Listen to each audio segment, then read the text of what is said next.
성부와 성자와 성령의 이름으로 아멘.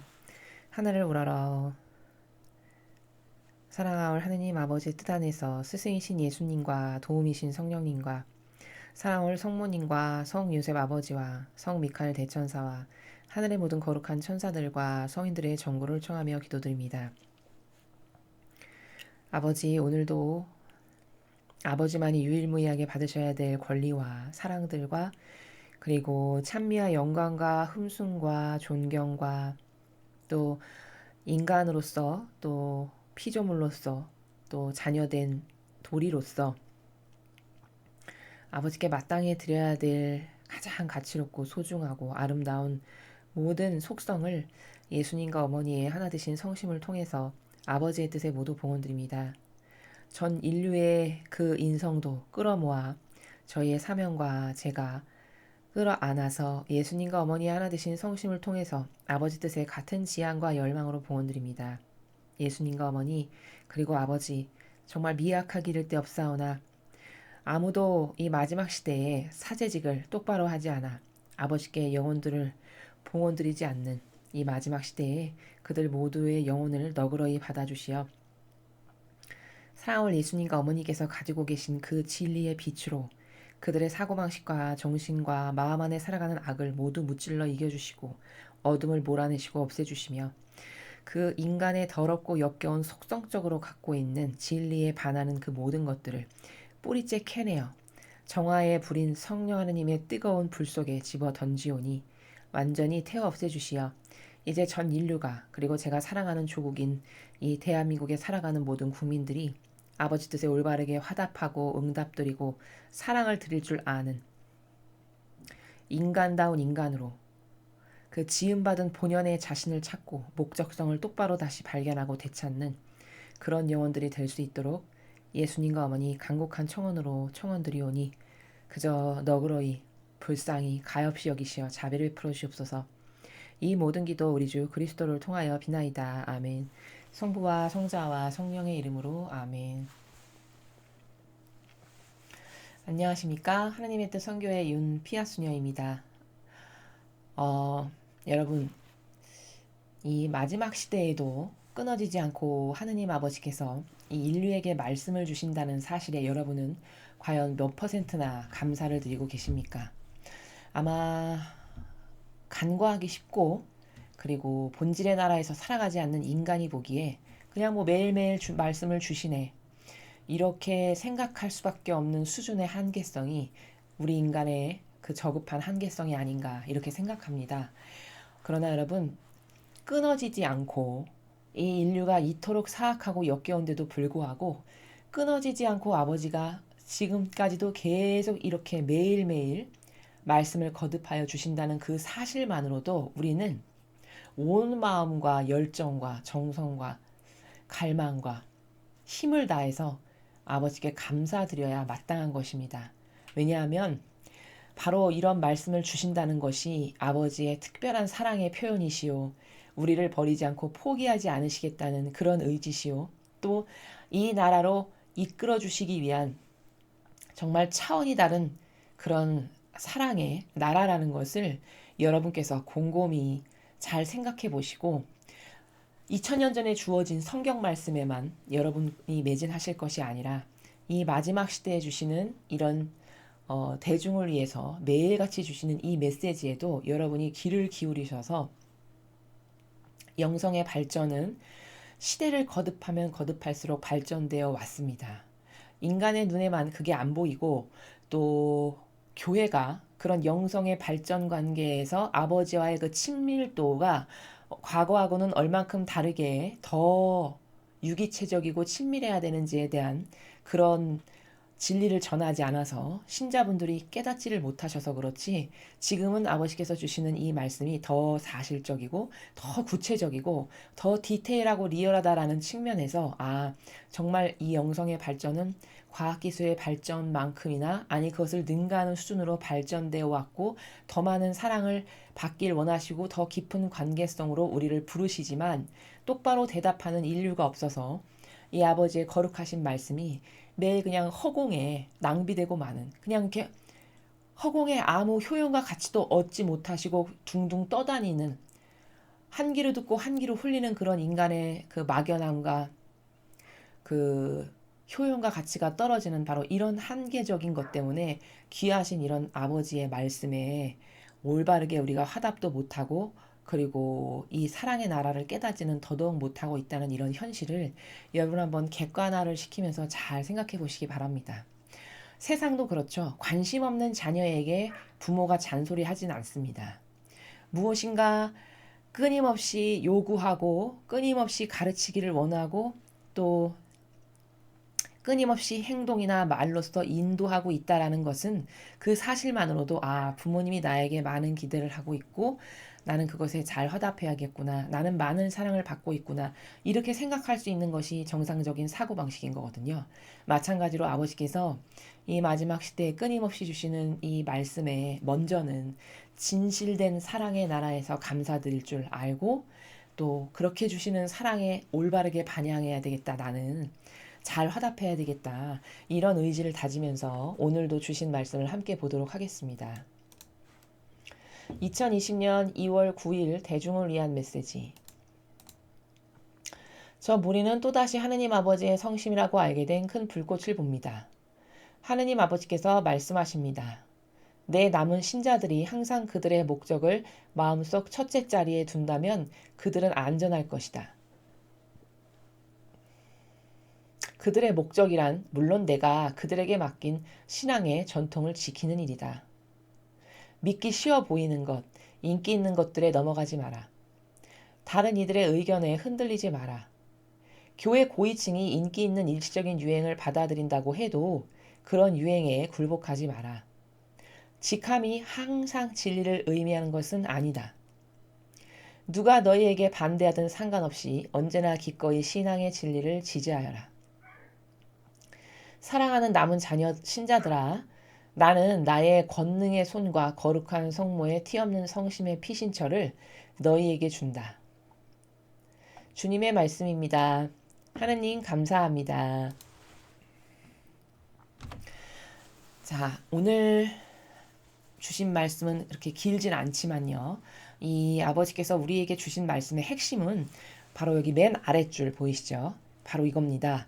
직함이 항상 진리를 의미하는 것은 아니다. 이게 오늘 주신 말씀의 핵심 문장이라고 할 수 있습니다. 아버지는 이 말씀을 오늘만 아니고 과거에 많은 이 시대에 주시는 메시지에서도 반복적으로 저 말씀을 하셨습니다. 직함과 권한에 속지 마라. 이런 말씀을 여러 번 하셨어요. 자, 반복한다는 것은 사람도 중요한 것은 반복하죠. 마찬가지입니다. 예수님께서도 성경에 보면 중요할 때 진실로 진실로 너희에게 말한다. 이렇게 하십니다. 그만큼 중요한 거니까 잊지 말고 마음과 정신에 새겨라. 그렇게 이야기하시는 것이죠. 자, 여러분, 직함이 항상 진리를 의미하는 것은 아니다. 저 말이 왜 중요하냐? 지금 살아가고 있는 이 시대에 살아가고 있는 대부분의 신앙인들이 교회의 주교다, 추기경이다, 교황이다. 어떤 교황이 무슨 말을 했다. 그럼 그것을 이꼬르 진리. 이렇게 받아들이는 것이 지극히 당연하다라고 여기는 그 관념이 아예 뼛속 깊이 골수 깊이 박혀 있기 때문에 아버지께서는 그것이 틀렸다라는 것을 이렇게 번번이 말씀하시는 겁니다. 자, 그럼 매번 직함이 진리를 의미하는 것은 아니다가 맞냐? 자, 분별을 해야 되겠죠.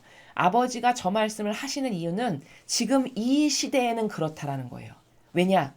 지금 우리가 살아가고 있는 이 시대에 여러분이 믿고 따르시는 로마 가톨릭에 있는 주교나 교황이나 추기경이나 뭐 사제, 높은 직분의 고위 성직자들, 그들이 왜 말하는 그 모든 것을 아버지께서는 진리를 의미하는 것은 아니니까 따라가지 마라라고 말씀하실 수밖에 없나? 그것은 성경의 큰 원리와 관점에서 봤을 때 이제 더 이상 그들이 예수님의 정신과 가르침과 모범과 카리스마를 그대로 수행하는 자들이 아니기 때문입니다. 요한복음에 보면 예수님께서는 과거 바리사이와 율법학자들에게도 너희는 너희의 아비를 따르지만 나는 나의 아버지 하느님 아버지를 따른다. 이렇게 말씀하셨어요. 그 말은 무슨 뜻이냐? 너희는 더 이상 하느님 아버지를 따르는 애들이 아니고 너희 아비, 그 유대인들에게 말씀하실 때요. 너희 아비 즉 바리사야 율법학자들이 만들어 놓은 제도와 전통이 있지 너희는 그걸 따르지 하느님 아버지를 따르는 사람들이 더 이상 아니다. 이렇게 요한복음에서 말씀하셨습니다. 마찬가지로 지금 이 시대의 로마 가톨릭의 고위 성직자들이 발언하고 맺는 열매들을 한번 찬찬히 하나씩 여러분께서 객관화를 시켜보십시오. 종이에 연필로 쓰셔도 좋습니다. 하나하나 발견하셔서 객관화를 시켜보십시오. 그럼 그들이 맺은 열매 중에 어떤 것이 예수님께서 2000년 전에 이 지상에 오셔서 신적 질서를 세우실 때 맺은 열매와 같은 것이 과연 몇 개나 있나? 다른 것은 몇 개나 있나? 다르다면 어떻게 다른가? 같다면 어떤 부분이 어떻게 같은가? 이렇게 철저하게 분석을 해보십시오. 만약에 예수님께서 수행하신 정신과 가르침과 모험과 카리스마를 자신의 것으로 받아들여서 나는 이것 말고는 절대 인간의 뜻은 안 따릅니다. 라는 사고방식과 정신으로 무장돼서 살아간다면 그럼 아닌 것을 일단 아니오 할 수 있는 정의가 있어야 됩니다. 예수님은 많은 성경에서 과거 구약시대에도 그렇고 공정과 정의를 굉장히 강조하셨어요. 제가 다른 강의에서 말씀드렸듯이 하느님의 다스림은 진리와 정의와 사랑으로 이루어져 있는데 따라야 될 기준이 먼저 필요하죠. 사람이 무엇을 분별하려면 그 기준이 바로 진리입니다. 그 진리가 뭐냐? 그것은 예수님께서 그 12명의 사도들을 통해서 그리고 그 당시에 오셔서 많은 군중들에게 가르치신 신적인 질서가 있어요. 그게 곧 진리입니다. 그리고 그분이 몸소 말과 행동의 모범으로서 보이신 그 모든 것들, 그게 다 진리라는 겁니다. 자, 그 따라야 될 규칙인 진리가 있고요. 그 진리에서 먼저 정의가 나갑니다. 즉 뭐냐? 이건 예수님이 가르쳐 주신 정신하고 안 맞는데? 이건 예수님이 가르쳐 주신 정신과 맞는데? 이것을 분별하는 게 곧 정의입니다. 그리고 예수님의 정신과 다르다면 이건 아닌데 잘못됐어. 아니요. 이렇게 할 수 있는 게 이게 주님의 정의를 실천하는 일꾼입니다.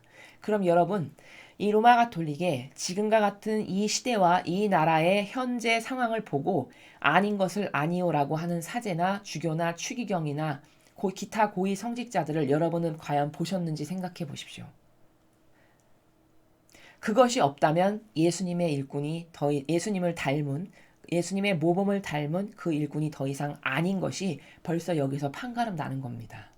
이렇기 때문에 아버지께서는 이 마지막 시대에 악으로 점철된 더 이상 예수님의 모범을 따르지 않는 그분의 가르침과 정신과 카리스마를 더 이상 이행하지 않는 이 교회의 직함만으로 그것이 이코르 진리다라고 생각하는 것은 크나큰 착각이다 라고 깨닫게 하시는 겁니다. 그래서 이것이 매우 중요하다. 왜냐? 수많은 신자들이 그저 직함을 보고 그것이 무엇인지도 모르고 그게 마귀의 소리를 하는데도 불구하고 그것을 따라가기 때문입니다. 그래서 아버지께서는 이렇게 직함 이코르 진리가 아니다 라고 여기 말고도 여러 차례에 걸쳐서 반복적으로 말씀하시는 겁니다. 자, 윗줄을 보면 내 남은 신자들이 항상 그들의 목적을 마음속 첫째 자리에 둔다면 그들은 안전할 것이다. 남은 신자는 누굴까요? 내가 남은 신자인데? 서로가 다 자기가 남은 신자라고 생각할 수 있죠. 저 남은 신자는 뭘까? 자신을 돌보지 않는, 사욕과 욕망이 없는, 이기심과 자애심을 따르지 않는, 철저히 진리에 의해서만 좌우되고 그것만이 옳아. 그게 나의 따를 기준이야. 나는 그러니까 그것에 의해서만 무엇을 행할 거야. 라고 인정하고 받아들이고 아버지 뜻에 용해되기를 갈망하는 이런 사람들. 이게 남은 신자들입니다. 이들이 항상 그들의 목적을 마음속 첫째 자리에 둔다면 뭘까요? 자신의 목적을 첫째 자리에 둔다는 건 전부로 여기는 어떤 명확한 데스티네이션, 목표. 그게 있어야 된다. 그렇게 돼야 된다는 거죠. 자신이 이것이 옳아라고 여기는 그 가치가 가장 첫째 자리에 항상 있다면 그들은 안전할 거다. 평화 가운데 있는 것이다. 라고 말씀하시는 겁니다. 자, 그럼 목적에 대해서 또 부가적으로 설명하셨어요. 그럼 그들의 목적이란 뭘까? 물론 내가 그들에게 맡긴 신앙의 전통을 지키는 거다. 그러니까 첫 번째와 두 번째 문장을 합해서 이야기하면 얘들아 첫째 자리에 둬야 될 건 너희가 신앙의 전통을 지키는 거란 건데 그럼 도대체 신앙의 전통이 뭐냐? 모든 것은 여러분 기원이 있죠. 기원. 따라야 될 모든 것은 그것의 가장 퍼펙트하고 완벽한 기원이라는 게 있기 마련입니다. 그럼 여러분은 양심의 손을 얹고 이 그리스도교의 기원을 누구에게 두시겠습니까? 어떤 인간이 만들어 놓은 제도와 전통을 여러분의 기원으로 두시고 싶습니까? 아니면 예수님께서 이 지상에 오셔서 세우신 신적 질서라고 하는 그분의 가르침, 곧 진리, 하느님 아버지께서 매일 말씀하시는 거룩한 사랑이라고 하는 이 계명, 이것을 여러분의 첫째 자리에 두고 싶으십니까? 과연 무엇이 옳으며 여러분은 무엇을 진실로 원하시는지 잘 생각해 보시기 바랍니다. 저기에 말씀하시는 신앙의 전통이라는 것은 그 근원이 되며 기원이 되는 예수님의 정신, 가르침, 모범, 카리스마를 전통이라고 이야기하시는 겁니다. 너희가 그것을 지키는 것을 첫째 자리에 항상 둔다면 너는 평화 가운데 머물게 된다. 이렇게 얘기하시는 거죠. 믿기 쉬워 보이는 것, 인기 있는 것들에 넘어가지 마라. 다른 이들의 의견에 흔들리지 마라. 믿기 쉬워 보이는 것, 인기 있는 것, 즉 예수님의 정신과 가르침과 모범과 카리스마라고 우리가 일컫는 전통. 이 전통을 버려버리고 믿기 쉬워 보이고 인기 있는 것. 어떤 시대적 흐름에 영합해서 신앙도 좀 시대적 흐름에 영합해서 이런 것을 적절히 하면 많은 사람을 끌어모을 수 있지. 이런 인간적 이상한 마귀적 논리 하나 갖고 와서 온갖 것 다 받아들이는 이런 것들. 이런 인기 있는 것들. 누가 요즘에 동성애자를 받아들이는 게 인기의 추세야. 그럼 교황도 무지개 목걸이 걸고 동성애자를 받아들이는 코스프레에 참가하는. 이런 것들이 다 뭘까? 신앙의 전통을 버리고 믿기 쉬워 보이고 남들이 이런 것이 요즘의 추세래. 이런 것들을 하면 좀 신앙도 너무 고리타분하지 않고 좀 자유로운 분위기 속에서 시대적 상황에 발맞춰가는 그런 것 아닐까? 이런 뇌피셜들로 다 그런 것에 타협하고 영합하게 된다는 거죠. 근데 그렇게 하지 말라고 말씀하시는 거예요. 왜일까요? 진리는 근원 자체가 절대성에 기반을 두고 있기 때문입니다. 그러나 세상은 악 자체이기 때문에 다 상대주의를 받아들입니다. 엄연한 차이를 여러분 느끼셔야 돼요. 현격한 차이가 뭐냐? 신앙은 절대성이라는 거예요. 절대주의. 그러나 이 절대성만이 옳고 참되고 바른 건데 또 절대성을 잘못 이해하면 여러분이 강압적이고 억압적인 것으로 받아들이실 수 있어요. 그건 절대성이란 단어를 모르기 때문입니다. 여러분이 생각하는 절대성은 이런 거예요. 예를 들면 18세기, 17세기의 절대 왕정, 군주가 군림하는 그래서 그 밑에 다 복종하고 머리 조아리고 예예해야 되는 이런 절대성을 생각하시는 거죠. 그러나 그것은 여러분이 만들어 놓은 자연법에서 생긴 단어고 신적 나라에서의 절대성이라는 것은 부족함이로군 찾아볼래야 찾아볼 수 없는 모든 것을 완벽하게 다 갖춰 있고 계시는 절대자 하느님. 바로 이 절대성을 말하는 겁니다. 이런 절대성의 나라로 신앙은 수많은 의미들로 구성되어 있어요. 그러나 세상은 이 절대성을 거부하죠. 왜? 신앙의 절대성이라는 것은 하느님 중심이기 때문에 당연히 절대성에 모두가 아버지를 사랑하는 마음으로 순종하며 그 절대성만이 맞고 옳고 참되고 바릅니다라고 해서 이 질서체계가 명확한 건데 세상은 어느 정도로 이 본질의 세계하고 멀리 동떨어진 악이냐면 상대주의가 옳다라고 주장해요. 왜일까? 이 세상은 하느님 중심이 아니라 사람 중심이기 때문이에요. 사람 중심이니까 사람이 먼저다. 인권 존중, 그저 생명보호, 무슨 보호, 인권보호, 생명보호 이런 거 하면 엄청 착해 보이죠, 여러분. 자, 여러분. 목숨이 달아나는 게 더 사람의 그 생명과 관련된 것을 볼 때 영혼이 죽는 게 더 큰 손실일까요? 목숨이 없어지는 게 더 큰 손실일까요? 본질적 나라에서는 영혼이 죽는 게 더 큰 손실입니다. 당장 전쟁터에 나가서 싸우다가 목숨을 잃으셨다. 어떤 분이. 근데 그분이 한평생 하느님을 믿고 따르고 갈망했던 사람이다. 그럼 그분은 영원한 생명의 나라에 가는 것이니까 당장 목숨이 끊어졌다 해서 돌아가셨다라고 해서 절대 손해가 아닙니다. 기준이 완전 달라요.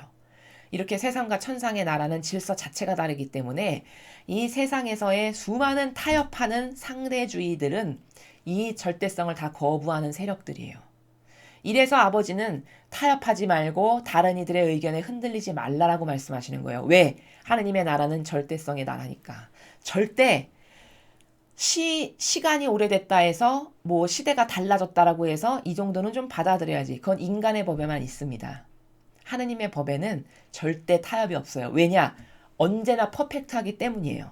타협할 이유가 없죠. 언제나 퍼펙트하고 완벽한데. 이렇게 달라요. 그래서 뭐 지금의 시대에 발맞춰서 너무 이렇게 딱딱하고 이렇게 권위주의적으로 하면은 신자들이 누가 옵니까? 그건 천만의 말씀이에요. 그게 권위주의적이고 탁탁한 것이 아니라 그 절대가 얼마나 아름답고 고결하고 가치로운 건지를 그 신자들에게 가르친다면, 전한다면 그 절대를 싫어할 사람은 아무도 없습니다. 이 절대를 교묘하게 왜곡시키는 거죠. 마치 절대 왕정의 군주에게 군림해야 되는 절대성처럼 이렇게 속이는 게 로마 가톨릭의 사악한 뱀의 수법이라는 거예요. 그러나 하나님의 절대성은 절대 그런 것이 아니다. 인간을 억압하거나 강요하거나 속박하거나 프레임을 씌우거나 하나님은 절대 그런 분이 아니세요. 자유로운 영혼으로 살기를 누구보다 바라시는 게 아버지시고 그렇게 다양한 하나님의 뜻 나라를 완성하시기 원하셨기 때문에 사람도 한 몸에서 태어났는데 다 다르게 만드신 건 왜냐? 그 영혼을 속박하기 위해서? 아니죠. 다양한 하나님의 뜻 나라를 너의 속성과 너의 장점과 특기로 만개한 아름다운 꽃처럼 피워서 너가 그 다양한 하나님의 아름다운 나라의 여러 가지 것들 중에 하나가 되거라. 한 부분이 되거라. 이런 게 하나님의 다스림의 원칙인 거거든요. 세상은 이것을 엄청 교묘하고 사람을 착각하게 만들고 속게 가르치고 정반대로 가르쳐요. 이래서 영혼들이 올바른 신앙이 뭔지를 모르는 겁니다. 여기 이렇게 타협하지 말고 흔들리면 안 되고 인기 있는 것, 쉬워 보이는 것 이런 것에 넘어가지 마라. 이건 다 어떤 원리 때문에 그러냐? 절대성의 원리 때문에 그런 거예요. 왜? 신앙은 자체가 절대성이니까. 교회 고위층이 인기 있는 일시적인 유행을 받아들인다고 해도 그런 유행에 굴복하지 마라. 저것의 가장 달인이 누굽니까? 로마 가톨릭의 교황이죠. 동성애를 받아들여야 된다. 뭐 이 시대는 시대의 상황과 뭐를 반영해서 이것은 이렇게 해야 되고 여러분 굉장히 민주적이고 영혼들을 굉장히 사랑해서 많이 포용하고 받아들이는 어떤 이런 민주적인 리더여 지도자의 모습처럼 보이잖아요. 사실 엄격하게 엄밀히 말해서 이 사람은 진리를 파괴하는 자입니다. 왜냐? 하느님은 시대가 오래됐으니까 혹은 최첨단 시대에 사니까 이 정도는 좀 봐줄 만하지. 그래 이 정도는 감안해야지. 이런 게 없으시다니까요. 그건 인간에게만 있는 거예요. 하나님의 나라는 그것이 필요 없는 게 모든 것이 완벽하게 갖춰져 있기 때문에 타협할 필요가 없어요. 일단 원리적으로. 또한 그분의 정신 자체가 무엇을 타협해서 받아들이는 자체가 그 하느님의 나라의 질서 체계가 아닙니다. 이렇기 때문에 이렇게 무엇이 유행이니까 받아들여야 되고 이 정도의 그거는 끌어안아야 이 시대에 그래도 많은 이들을 받아들일 수 있지 이런 것은 다 인간의 뇌피셜이고 여러분을 속이는 악이라는 것을 깨달으셔야 됩니다. 그래서 마지막 줄 가장 중요하다라고 제가 말씀드린 거 직함이 항상 진리를 의미하는 것은 아니다. 직함 이코르 진리가 아니다. 착각하지 말아라. 이 말씀을 먼저 선언적으로 말씀을 드렸습니다. 누가 너희에게 반대하든 상관없이 언제나 기꺼이 신앙의 진리를 지지하여라. 자, 저렇게 누가 나에게 욕을 하건 말건 반대하건 말건 뭐 2단이건 3단이라고 하건 말건 한결같은 정신으로 꼿꼿하게 아버지의 이 진리만이 옳고 아버지 뜻만을 따를 겁니다라는 이 정신세계에서 살라는 거예요. 이게 누구에게 있었죠? 성경에서? 다니엘이 바로 이런 정신세계였죠. 다니엘과 세 친구의 반향을 보십시오. 불가마에 집어던지건 사자굴에 던져버리건 항상 꼿꼿하고 절대성과 유일성으로 하느님께 올바르게 반향을 하죠. 그러니까 하느님 보시기에 그게 바르니까 아버지가 그들을 다 살리시잖아요. 이런 정신으로 마지막 시대는 살아야 됩니다. 다니엘이 살아갔던 시대도 이스라엘 역사성에서 봤을 때는 마지막 시대예요. 이스라엘이 망하기 전 유배간. 바로 그런 마지막 시대에는 그런 절대성과 유일성의 정신이 없으면은 절대 마귀 굴에서 살아남을 수 없다. 그런 정신으로 반짝이고 번뜩이는 사람만이 하느님께서 그 영혼에게 손을 내미실 수 있고 그를 구하실 수 있다. 왜? 그게 아버지의 정신세계와 같으니까 아버지의 뜻나라와 같은 속성이니까 당연히 그렇게 반영하는 자만 구하실 수가 있는 게 당연한 이치죠. 사랑하는 남은 신자들아, 나는 나의 권능과 나의 권능의 손과 거룩한 성모님의 티 없는 성심의 피신처를 너희에게 준다. 자, 이런 절대성과 유일성으로 살아가는 나의 남은 신자들아. 이 말씀이세요.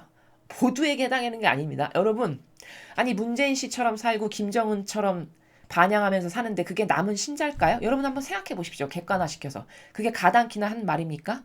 끊임없이 남을 속이는 것에 앞장서서 수많은 영혼을 좌지우지하는, 그쵸? 전체주의자의 그 리더로서 모든 영혼을 자신의 손 안에 속박해서 가두어가지고 자신의 프레임 안으로 가둬가지고 자기 멋대로 주무르는 이런 사악한 전체주의 세력의 우두머리들. 대표적인 게 문재인 씨잖아요. 김정은. 수많은 이 세상에 아직도 남아있는 사회주의 공산주의자들. 그렇죠? 이 나라에 얼마나 그런 세력이 많습니까? 여러분을 속여먹었던 누구죠? 조국 씨. 그쵸? 이재명, 박원순. 이러다 이름을 헤아릴 수 없죠. 그럼 그들만 있냐? 아니죠. 로마 가톨릭은 한술 더 뜨죠. 왜? 왜 한술 더 뜨냐고 표현하냐? 정치인은 정치인이니까 라고 하는 사람들이 한 수 접고 보는 게 있죠. 근데 이 종교인은요, 사람들의 마음속에 그래도 하나님을 위해 희생하는 사람, 이게 내재적으로 아예 전제돼 있어요. 그렇기 때문에 좋은 마음으로 봐주는 게 보통 마음을 가진 일반 국민들이 보는 나라가 바로 그런 겁니다. 근데 속을 까보니까 속은 이런 남을 속이는 정치인보다 더 더러운 사악한 사욕과 욕망으로 가득하다? 그럼 이건 남을 속이는 자잖아요. 겉은 착해 보이고 속은 알맹이를 벗겨내서 보니까 그들이 맺은 맺은 열매의 결과들을 보니까 다 남을 속이고 사실 영혼은 지옥으로 끌어가는 일을 매일같이 반복하고 있는 이런 집단인데 겉은 끊임없이 착해 보이는 거죠. 8명의 거지 불러서 밥 같이 먹고 꽃동네에 가서 불편하신 분들에다가 입맞춤을 막 열심히 하고 작은 경차 타고 다니고 그런데 그가 맺은 열매를 보니까 하느님은 분명히 창조론을 하시는데 빅뱅론이 맞다 하고 또 소수를 보호해야 되니까 난민도 받아들여야 되고 동성애자도 인정해야 된다고 하고 그러나 예수님은 경계를 엄연히 설정하셨는데 이렇게 경계를 허무는 일을 자기가 하는 이런 악의 열매를 맺지만 여러분은 착한 사람으로 본다는 거죠. 이건 심각한 오해죠. 그쵸? 이렇게 모든 사람이 진리를 몰라서 지금 속고 있어요. 속고 살아가고 있다는 거예요. 이런 인류에게 무엇이 이런 인류를 살릴 수 있는 유일한 피신처인가? 그게 성모님의 티 없으신 성심. 예수님과 어머니는 한 뜻이셨거든요. 한평생. 아버지의 뜻 안에서 완전히 용해되고 일치된 한 뜻, 한 마음, 한 정신세계셨어요. 그렇기 때문에 성심이다 하면 두 분의 하나 되신 성심을 말씀하시는 거예요. 그 성심에 너희의 영혼들을 거기가 피신처니까 거기에 너희의 영혼들을 맡겨라. 그래야 보호가 된다. 라고 하시는 말씀이에요. 또 나의 권능의 손, 하느님의 그 전지전능하신 이 권능의 손에 나의 이 손바닥에 너의 영혼을 매일같이 맡겨라. 이게 너를 보호할 수 있는 유일한 피신처다. 아버지의 권능의 손과 성모님의 티 없으신 성심. 이 두 곳이 하느님께서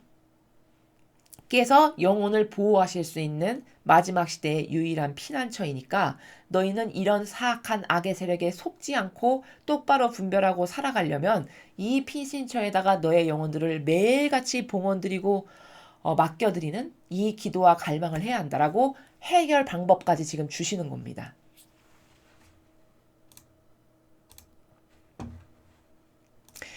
오늘도 우리는 아버지께서 이 마지막 시대에 굉장히 중요한 우리 영혼을 살리시기 위한 팁 같은 것들을 매일 주고 계세요.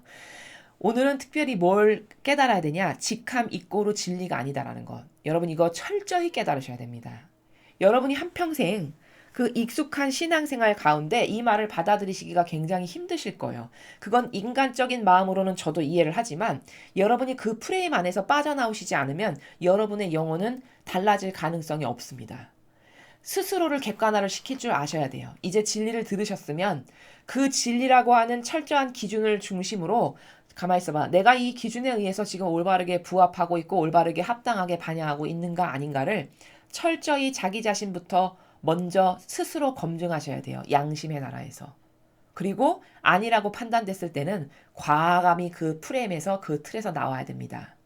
그렇게 하지 않으면 여러분의 영혼이 새로워질 길은 가능성은 희망은 거의 없어요. 그렇기 때문에 저는 매일같이 이렇게 여러분께 호소드리기를 여러분의 영혼을 스스로 구하시려면 마지막 시대는 이 방법밖에 없다는 것. 또한 아버지께서는 팁을 주시는데 네 영혼이 마귀에게 잡혀먹여서 마귀밥이 되지 않으려면 지옥 가지 않으려면 뭘 해야 되냐? 너의 영혼을 아버지 제가 분별이 없고 진리를 몰라서 마귀에게 잡혀가는 일 없이 저를 지켜주세요. 할 수 있는 피난처가 어디냐? 예수님과 어머니 하나 되신 성심의 그 피난처에 너의 영혼을 계속 기도 가운데 맡겨드리고 또 네가 사랑하는 영혼들도 함께 맡겨드려라. 그리고 나의 권능의 손, 전지전능한 권능의 손에 너의 모든 것을 내어 맡기면 내가 그 너의 모든 것을 다 마음의 그림자까지 아는 내가 다 살펴서 보살펴 준다. 라고 하는 마지막 팁까지 오늘 아버지께서 주셨습니다. 그래서 마지막 시대에는 참 영혼이 살아남기가 굉장히 어려운 시대라는 것을 여러분 잘 인식하셔야 돼요. 이제 이 영적 시대의 흐름으로 봐서는 지금까지 우리가 살아왔던 이 시대는 지금 쇠락의 길을 걷고 있어요. 즉 제가 다른 강의에서 말씀드렸지만 이 2000년 이상 동안 유지되었던 로마 가톨릭이라고 하는 그 시대는 지금 쇠락의 길을 걷고 있습니다. 그러면서 동시에 어떤 시대가 도래할 태동이 이미 일어났고 준비를 하고 있는 거냐면 성화의 시대가 이렇게 이미 태동했고 이제 그 시기를 정확하게 인간은 모르겠지만 이미 태동했고 반드시 그 시대는 옵니다. 성화의 시대는. 지금 이렇게 교차점으로 저물고 새로 떠오르는 시대에 그런 혼돈과 혼란 가운데에서 여러분이 지금 살고 계세요. 우리가 살아가는 시대가 이렇습니다. 계시록에 보면 잘 나와요. 그래서 이 마지막 시대는 은총 받기도 정말 쉽고 왜 쉽냐? 반향만 똑바로 하는 사람에게는 아버지가 그냥 마구마구 퍼부어 주시는 시대가 바로 이 시대거든요. 그러면서 동시에 여러분 어둠이 깊고 짙으면 그만큼 빛도 센 법이죠. 마찬가지입니다. 어둠이 깊고 짙어서 수천 군데의 내 주변의 모든 환경에 여러분 눈에만 보이지 않을 뿐이지 영적 작용으로 봤을 때 마귀가 드글드글한 시대예요. 지금은. 인간이 가지고 있는 이상한 프레임이 수억만 가지 종류만큼 다양하고 많기 때문에 그 프레임 하나로 영혼이 이렇게 끌어들여가지고 지옥으로 끌고 가는 건 순식간이란 얘기입니다.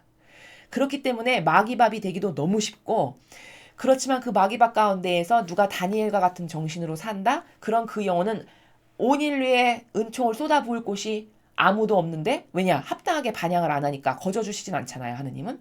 반향을 안 하니까 줄 데가 없는데 누가 다니엘처럼 살아. 아, 쟤 진짜 훌륭한데? 거기다 몽창 쏟아 부으시는.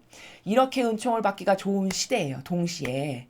그럼 선택은 누구에게 달렸냐? 여러분의 자유의지에 달렸다는 겁니다. 여러분이 뭘 선택하느냐에 따라 지옥을 갈 수도 있고 천국을 갈 수도 있고 엄청난 은총으로 여러분 성화 시대의 주역이 될 수도 있고 아니면 마귀의 아주 주도적인 역할을 하는 맹목적으로 아주 충실한 종으로서 주도적 역할을 해서 지옥의 가장 뜨거운 곳으로 갈 수도 있는 이런 절체절명의 순간의 시대에 우리가 살아가고 있다는 겁니다. 그래서 반향을 잘하는 것 그것은 매우 중요하다. 또 내 안에 잘못된 것을 끊임없이 발견하고 없애는 것 이건 역시 엄청 중요하다는 것. 아버지께 낚여드리면 언제나 도움을 주신다는 것. 이런 것을 명심하셔서 여러분의 마음과 정신이 매일매일 마치 새롭게 신생아가 태어나듯이 엄마 뱃속에서 여러분의 영혼이 그렇게 매일매일 새롭게 태어나는 그런 분들이 되셨으면 정말 좋겠습니다. 이상으로 2020년 2월 9일 대중을 위한 메시지 해설을 마치겠습니다. 감사합니다.